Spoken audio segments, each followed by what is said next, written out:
Olá, estamos começando mais um programa Feminina e inicialmente eu gostaria de lembrar você que quiser acessar também os nossos programas pela internet, o nosso site é www.tvcidade.net. No programa de hoje você irá ficar sabendo um pouco sobre a violência e agressão contra as mulheres. Vai também entender um pouco mais sobre a Lei Maria da Penha e acompanhar algumas imagens que mostram alguns tipos de agressão e violência contra as mulheres. E para tirar as dúvidas sobre esse assunto, recebemos em nossos estúdios o advogado Heber Binchen. Tudo bem, Heber? Tudo bem, Lisa. Prazer, seja bem-vindo. Prazer estar aqui, no canal 21 na TV Cidade. Estamos aqui para tentar ajudar a esclarecer um pouquinho, sobre essa questão da violência contra a mulher e a Lei Maria da Penha.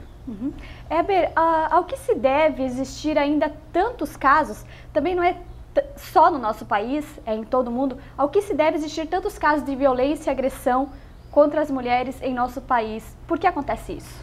Na verdade, o mundo globalizado traz situações bem diferenciadas para a nossa sociedade. Diante de uma evolução histórica de violências contra a mulher, mas não só contra a mulher, contra a família em si, a entidade familiar. E diante de uma luta de uma mulher que foi agredida, que foi a Maria da Penha, foi que o Congresso Nacional, então, acabou por promulgar a Lei 11.340, isso em 7 de agosto de 2006, para que efetivamente existisse uma lei específica de proteção à mulher, à pessoa da mulher. Então, a violência ela vem crescendo gradativamente, diante, então, primeiro do aumento populacional. Então, uma população menor vai ter um índice menor de registros disso. A população aumentando, automaticamente também vai se aumentando. E também, antigamente, você sabe que a mulher ela era totalmente submissa aos maridos. Ou seja, se um manda e o outro obedece, a discussão ela diminui, ela não tem então aquela discussão maior. Com essa globalização, a mulher ela se tornou independente, ela se tornou então também uma mulher mais forte e em virtude disso ela enfrentou também alguns problemas que antes não se enfrentava. E diante disso, o homem ainda não evoluiu nesse sentido de respeitar mais a questão da independência da mulher. E tudo isso gerou então um aumento também gradativo da violência contra a mulher, que ela então enfrentando essa situação contra os homens ou contra talvez até os seus maridos, seus pais, etc., esse enfrentamento gerou também um aumento da violência, onde os homens ainda não, alguns não concordam que a mulher é igual a eles em todos os seus direitos, principalmente os direitos constitucionais. E existem muitas mulheres hoje em dia que continuam sofrendo caladas. Seria o medo ou o quê? Qual seria o motivo dessas mulheres estarem sofrendo caladas? Um índice interessante que se nota, que aumentou então o número de violência contra a mulher. Na verdade, não é que aumentou o número de violência contra a mulher necessariamente, As pesquisas demonstram que aumentou, na verdade, foi o número de registros. Então, muitas mulheres ainda sofrem caladas, é verdade, em virtude muitas vezes do medo e tal, porque afinal de contas, em muitos casos, ela está dormindo com o inimigo.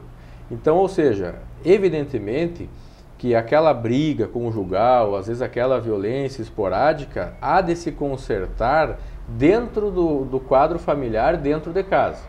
Agora, quando ultrapassa isso, ela vai fazer a denúncia, E ela, sabendo que ela denunciando, dificilmente vai conseguir consertar a entidade familiar.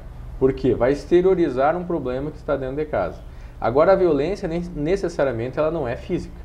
Ela muitas vezes ela é psicológica, ela é verbal, então tudo isso também tem que se levar em consideração. Agora, qual que é a atitude que a mulher deve ter? Primeiro, tentar realmente amenizar a situação dentro de casa, acalmar talvez o seu companheiro, o seu agressor, e não sendo possível isso, evidentemente que ela tem mais o direito e o dever de fazer então a denúncia e buscar os seus direitos.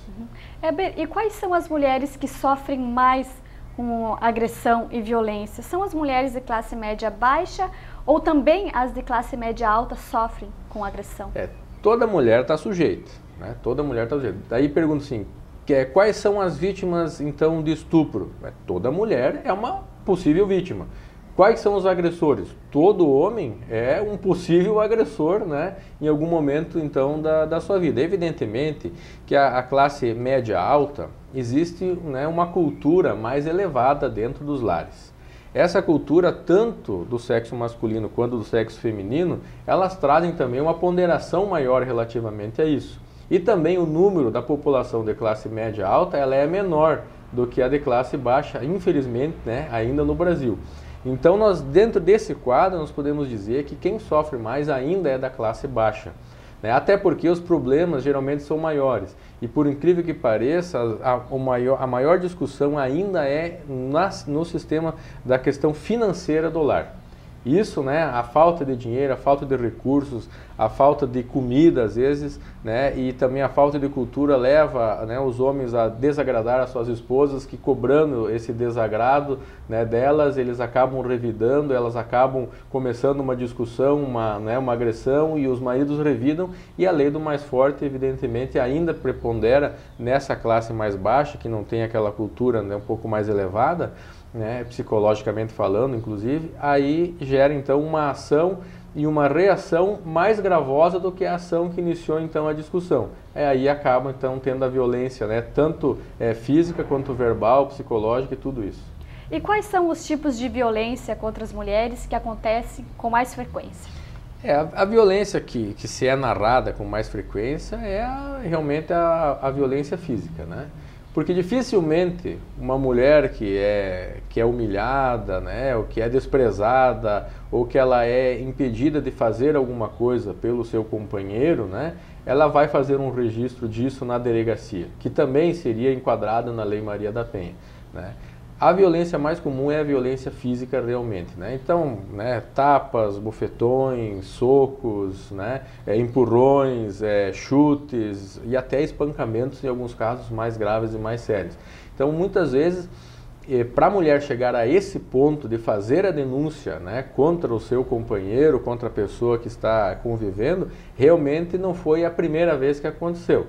Há casos que na primeira vez a mulher já vai fazer o seu registro, né? Mas há também a situação que isso é um histórico que vem, né, ao longo dos anos, ao longo dos dias, dos meses, quando termina o respeito entre o casal, começam então a vir as agressões, primeiro verbais, depois psicológicas, até chegar então à agressão física. E é claro que existe bastante casos em que as mulheres, até na época do namoro, já começam as agressões, né? É verdade. Isso tem que ser tomado bastante, né, cuidado, que já o namorado se revela, né, também, e a namorada também se revela, né, em relação a isso. Há um ditado popular, né, que dificilmente erra, que diz que após o casamento tudo se multiplica. Se existe um amor grande, se multiplica o amor, e se existe alguma coisa de errada, pode se multiplicar também. Então, evidentemente que tem, né, nós lidamos já no nosso dia a dia com vários casos totalmente isolados no momento específico da vida do casal, né, que depois de um tempo de algumas medidas, né, de uma boa conversa, tudo se resolveu e nunca mais se repetiu. Né? Isso, principalmente nas pessoas com um nível cultural maior, isso é bastante comum. Né? Que a discussão entre o casal ela existe, o que não pode existir é a continuidade dessa discussão, e as agressões e principalmente a falta de respeito e de humildade em pedir as desculpas e o perdão. Tendo isso, aceito o perdão, evidentemente que tem como se consertar.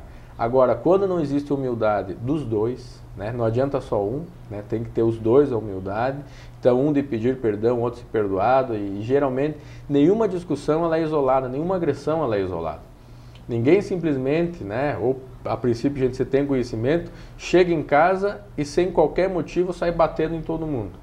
Existe realmente uma discussão anterior, existe uma cobrança, etc. Então não queremos entrar no mérito, né, do que gerou essa discussão, essa cobrança. Mas sempre a reação violenta ela é gerada, né, por alguma ação de algum tipo de cobrança. Se ela é devida ou não é uma outra questão, que cada caso é um caso.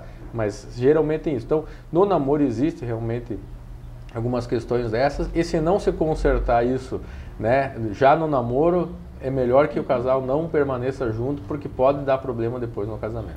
E o que uma mulher, quando sofre de violência, deve fazer? Como acontece essa denúncia? É necessário que ela tenha alguma prova contra a pessoa que a agrediu?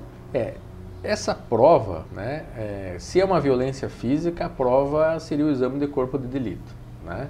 Aí, evidentemente, que há várias mulheres já que forjaram, inclusive, agressões, para punir o marido que a traiu, o marido, né, que não deu o que ela queria, né, também. Mas isso são casos isolados. Vamos tratar do caso concreto de violência real, né? Então a primeira situação, a mais gravosa, é a violência física. Então essa prova, ela geralmente é apresentada pelo exame de corpo de delito, né, na pessoa que foi agredida, no caso a mulher, que ela deve ter alguma escoriação, alguma lesão, algum hematoma, e isso vai servir então, né, de prova que no conjunto probatório total ela vai conseguir então demonstrar que foi agredida pela pessoa indicada por ela, né? Antes ela vai na delegacia ou procura o advogado? Não, a primeira atitude é ir na delegacia, né? Existe, é claro que a lei determina que deve existir a delegacia das mulheres, né?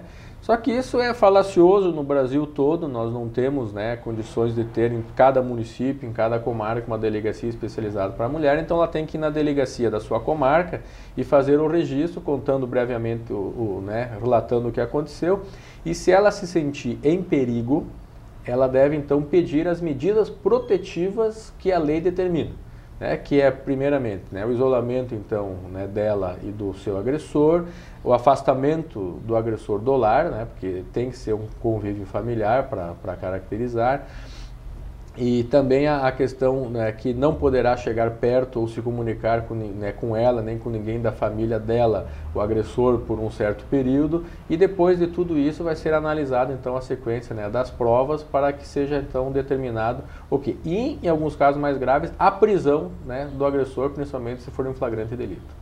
Então nós vamos fazer um breve intervalo comercial e na sequência você continua acompanhando então, se tirando algumas dúvidas a respeito da violência e agressão contra as mulheres e também tirar as suas dúvidas a respeito da Lei Maria da Penha. O programa Feminina vai a um breve intervalo, voltamos em seguida.